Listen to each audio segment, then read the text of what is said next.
ಏ ಹೌದು ರಾಜಾ, ನಿಮ್ಮ ರಿಲೇಟಿವ್ಸ್ ಒಬ್ರು ಬರೋರ ಜಿಮ್ಗೆ, ಯಾಕೆ 2-3 ದಿನದಿಂದ ಬರ್ತಾನೆ ಇಲ್ಲ? ಇಬ್ರು ಮೂರು ಬರ್ತಾರಲ್ವ ನಮ್ಮ ರಿಲೇಟಿವ್ಸ್, ಅವರಲ್ಲಿ ಯಾರು ಹೇಳೋ? ಅದೇನೋ ಹೆವಿಯಾಗಿ ವರ್ಕೌಟ್ಸ್ ಮಾಡಿಬಿಟ್ಟು ನಿನ್ನ ಬೇರೆ ಡೆಡ್ ಲಿಫ್ಟ್ ಕಲ್ಸು ಅಂತ ಹೇಳೋರು ನೋಡು ಅವರು. ಅವರಾ? ನಮ್ಮ ಪ್ರಭಾಕ ಕಣೋ, ತುಂಬ ಹೆಲ್ತಿ ಕಾನ್ಶಿಯಸ್ಸು, ಫುಲ್ ಫಿಟ್ನೆಸ್ ಫ್ರೀಕ್ ಅವರು.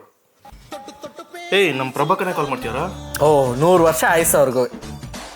ಏನಂತ ಕೇಳ್ತೀನಿ. ಹಲೋ, ಹೌದಾ?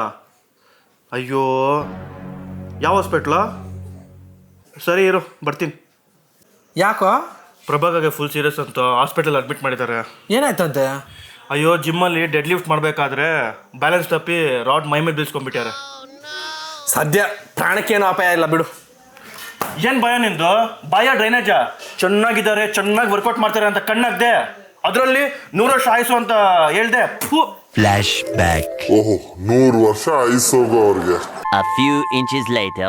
ಆಯ್ತೇನೋ ನಿನ್ ಸಿಂಗರ? ಆಯ್ತು ನಡಿ, ನಾವು ಹೋಗೋ ಶೆದ್ಗೆ ಎದ್ದು ಕೂತಿರ್ತಾರ.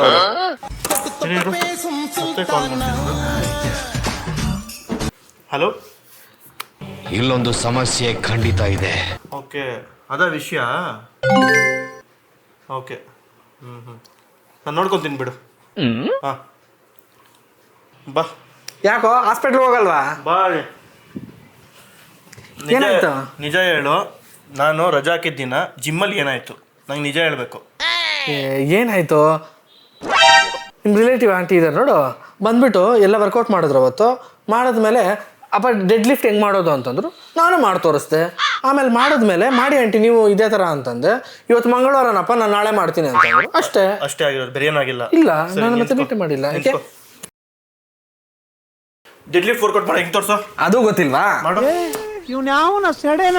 ಬೇವರ್ಸಿ ನನ್ನ ಮಗನೇ, ಇದು ಶೋಲ್ಡರ್ಸ್ ವರ್ಕೌಟ್. ಡೆಡ್ ಲಿಫ್ಟ್ ಮಾಡೋದು ಹಿಂಗೆ, ಇದು ಡೆಡ್ ಲಿಫ್ಟ್ ಮಾಡೋದು. ತಪ್ಪಾಗಿ ಹೇಳ್ಕೊಟ್ಟು ಅನ್ಯಾಯವಾಗಿ ಒಂದು ಜೀವನ ಬಾಯ್ಲಿಕ್ಕೊಂಡ್ಬಿಟ್ಟಲ್ಲ. ಹಂಗಂದ್ರೆ ಪ್ರಭಾಕ ಮರಳಿ ಬಾರದೂರಿಗೆ ನಿನ್ನ ಪಯಣ